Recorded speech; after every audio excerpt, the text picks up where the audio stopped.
வணக்கம் டிஎன்பிஎஸ்சி நண்பர்களே. யூனியன் பிரதேசங்கள் பற்றி டிஎன்பிஎஸ்சியில் கேட்கப்படும் முக்கியமான 50 வினாக்கள். இதில் எத்தனை கேள்விக்கு உங்களால் சரியாக பதில் சொல்ல முடியும்? வாங்க டெஸ்ட் பண்ணி பார்க்கலாம். கேள்விக்கு போகலாமா? முதல் கேள்வி, இந்திய அரசியலமைப்பின் எந்த பகுதி யூனியன் பிரதேசங்களின் நிர்வாகத்தை பற்றி குறிப்பிடுகிறது? பதில் ஆப்ஷன் சி, பகுதி 8. வினா 2, இந்திய அரசியலமைப்பில் யூனியன் பிரதேசங்கள் தொடர்பான விதிகள் எவை? பதில் ஆப்ஷன் ஏ, விதிகள் 239 முதல் 241 வரை. வினா 3, இந்திய அரசியல் சாசனத்தில் முதல் விதி இந்தியாவை எவ்வாறு விவரிக்கிறது? பதில் ஆப்ஷன் பி, மாநிலங்களின் ஒன்றியம். வினா 4, யூனியன் பிரதேசங்களை நேரடியாக நிர்வாகம் செய்யும் அதிகாரம் யாருக்கு உள்ளது? பதில் ஆப்ஷன் சி, இந்திய குடியரசுத் தலைவர். வினா 5, எந்த அரசியலமைப்பு சட்ட திருத்தத்தின் மூலம் டெல்லிக்கு தேசிய தலைநகர் பகுதி சிறப்பு அந்தஸ்து வழங்கப்பட்டது? பதில் ஆப்ஷன் பி, 69வது சட்ட திருத்தம் 1991. அடுத்த வினா, டெல்லிக்கு சட்டமன்றம் மற்றும் அமைச்சரவையை உருவாக்கிய அரசியலமைப்பு பிரிவு எது? பதில் ஆப்ஷன் பி, விதி 239 ஏ. அடுத்த கேள்வி, புதுச்சேரி யூனியன் பிரதேசத்திற்கு சட்டமன்றத்தை உருவாக்க பாராளுமன்றத்திற்கு அதிகாரம் அளித்த அரசியலமைப்பு சட்ட திருத்தம் எது? பதில் ஆப்ஷன் ஏ, 14வது சட்ட திருத்தம் 1962. அடுத்த கேள்வி, தற்போது இந்தியாவில் உள்ள மாநிலங்கள் மற்றும் யூனியன் பிரதேசங்களின் எண்ணிக்கை என்ன? பதில் ஆப்ஷன் பி, 28 மாநிலங்கள் மற்றும் 8 யூனியன் பிரதேசங்கள்.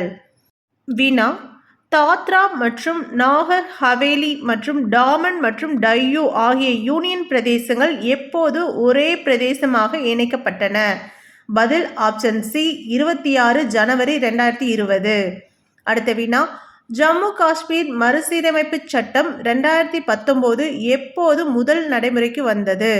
பதில் ஆப்ஷன் பி, 31 அக்டோபர் 2019.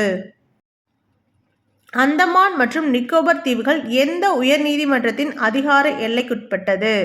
பதில் ஆப்ஷன் பி, கொல்கத்தா உயர்நீதிமன்றம்.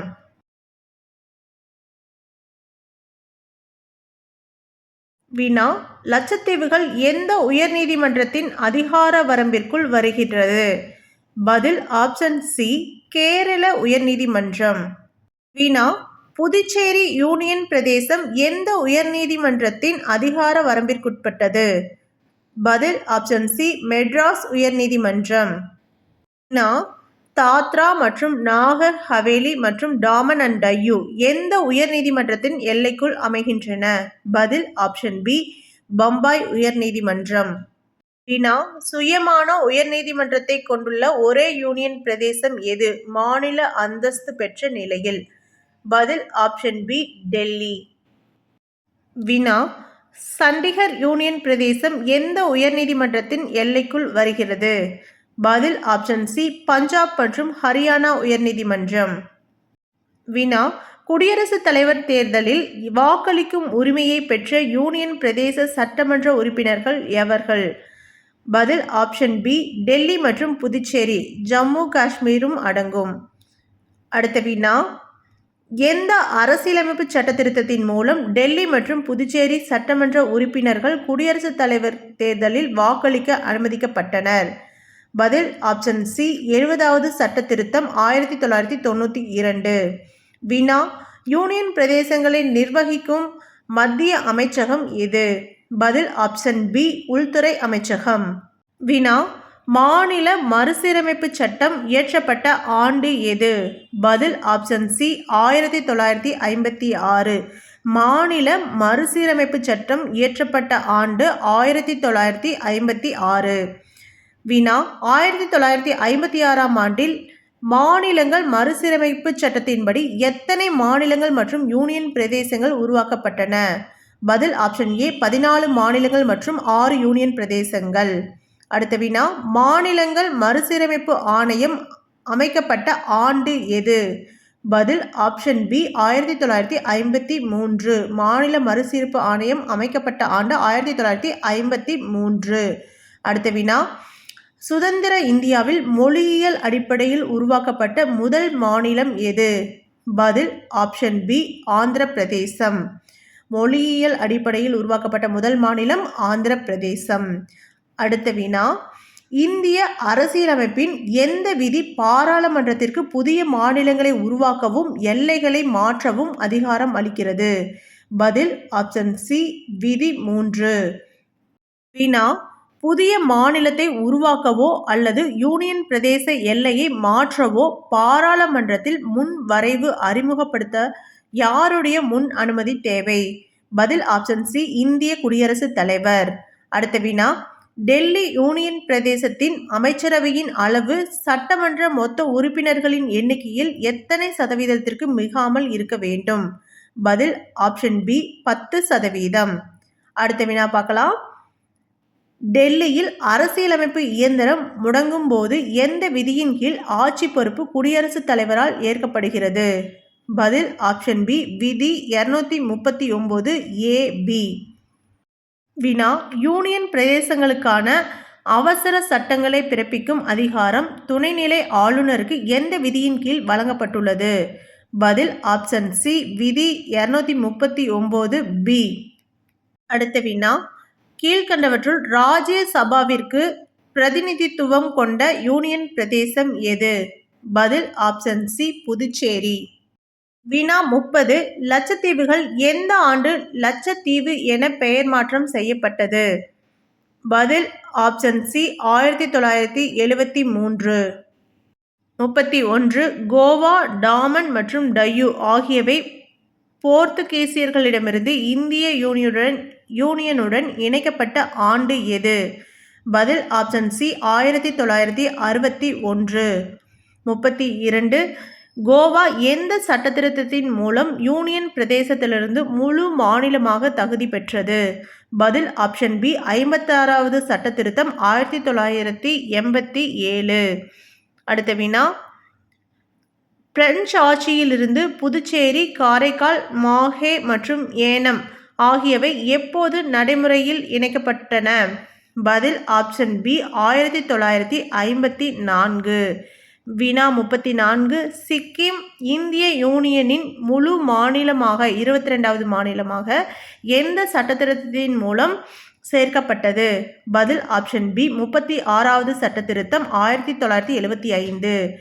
வினா 36, பஞ்சாப் மற்றும் ஹரியானா மாநிலங்கள் மற்றும் சண்டிகர் யூனியன் பிரதேசம் உருவாக காரணமான ஆணையம் எது? பதில் ஆப்ஷன் பி ஷா ஆணையம் 1966. அடுத்த கேள்வி, எந்த யூனியன் பிரதேசத்தின் நிர்வாகி துணைநிலை ஆளுநர் என்று அழைக்கப்படாமல் நிர்வாகி எனப்படுகிறார்?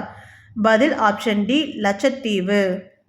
வினா 37, சண்டிகர் யூனியன் பிரதேசத்தின் முதன்மை நிர்வாகியாக செயல்படுபவர் யார்? பதில் ஆப்ஷன் ஏ பஞ்சாப் மாநில ஆளுநர். வினா 38, இந்தியாவின் மிக குறைந்த பரப்பளவு கொண்ட யூனியன் பிரதேசம் எது? பதில் ஆப்ஷன் பி லட்சத்தீவு. 39, இந்தியாவின் அதிக மக்கள் தொகை கொண்ட யூனியன் பிரதேசம் எது? பதில் ஆப்ஷன் பி டெல்லி. இந்தியாவின் அதிக மக்கள் தொகை கொண்ட யூனியன் பிரதேசம் டெல்லி. வினா 40, 2011 மக்கள் தொகை கணக்கெடுப்பின்படி பாலின விகிதம் அதிகமாக உள்ள யூனியன் பிரதேசம் எது? பதில் ஆப்ஷன் சி புதுச்சேரி. வினா 41, இந்தியாவில் எந்த ஆண்டு தார் ஆணையம் மொழியியல் மாநில மறுசீரமைப்பு குறித்து ஆராய அமைக்கப்பட்டது? பதில் ஆப்ஷன் ஏ 1948 ஜூன். அடுத்த வினா, ஜேவிபி குழுவில் இடம்பெற்ற தலைவர்கள் யார்? பதில் ஆப்ஷன் ஏ நேரு, வல்லபாய் படேல், பட்டாபி சீதாராமையா 1948. அடுத்த வினா, அரசியலமைப்பு சட்டப்பிரிவு 240 கீழ் சில யூனியன் பிரதேசங்களுக்கு விதிகளையும் கட்டுப்பாடுகளையும் இயற்றும் அதிகாரம் யாருக்கு உண்டு? பதில் ஆப்ஷன் பி இந்திய குடியரசுத் தலைவர். வினா 44, இந்திய அரசியலமைப்பின் பகுதி 1 சேர்க்கப்பட்டுள்ள சரத்துகள் எவை? பதில் ஆப்ஷன் ஏ விதிகள் 1 முதல் 4 வரை. விதி 1 முதல் 4 வரை. வினா 45. இந்திய யூனியனின் 23வது மாநிலமாக பிப்ரவரி 1987 உருவெடுத்த முன்னாள் யூனியன் பிரதேசம் எது? பதில் ஆப்ஷன் ஏ மிசோராம். வினா 46. ஹிமாச்சல பிரதேசம் எந்த ஆண்டு யூனியன் பிரதேசத்திலிருந்து முழு மாநிலமாக மாறியது? பதில் ஆப்ஷன் பி 1971 ஆண்டு. வினா 47. லடாக் யூனியன் பிரதேசத்தின் தலைநகரம் எது? பதில் ஆப்ஷன் பி லே. வினா 48. தற்போது சட்டமன்றம் கொண்டுள்ள யூனியன் பிரதேசங்கள் எவை? பதில் ஆப்ஷன் பி டெல்லி, புதுச்சேரி மற்றும் ஜம்மு காஷ்மீர். வினா 49. 10வது அரசியலமைப்பு சட்ட திருத்தம் 1961 மூலம் இந்திய யூனியனில் சேர்க்கப்பட்ட பகுதி எது? பதில் ஆப்ஷன் சி தாத்ரா மற்றும் நாகர் ஹவேலி. தாத்ரா மற்றும் நாகர் ஹவேலி. வினா 50. மாநிலங்களின் எல்லைகளை மாற்றி அமைக்கும் சட்ட முன்வடிவு எந்த அவையில் அறிமுகப்படுத்தப்படலாம்? பதில் ஆப்ஷன் சி பாராளுமன்றத்தின் ஏதேனும் ஒரு அவையில். இந்த வீடியோவில் இதுவரைக்கும் 50 வினாக்கள் பார்த்துருக்கோம். இது போன்ற முக்கிய கேள்விகள் டிஎன்பிஎஸ்சி சிலபஸில் இருந்து தலைப்பு வாரியாக போட்டுட்டு இருக்கோம். இது போன்ற முக்கிய கேள்விகளை தொடர்ந்து படித்திட டிஎன்பிஎஸ்சி PYQ எக்ஸ்பிரஸ் சேனலை சப்ஸ்கிரைப் பண்ணிக்கோங்க.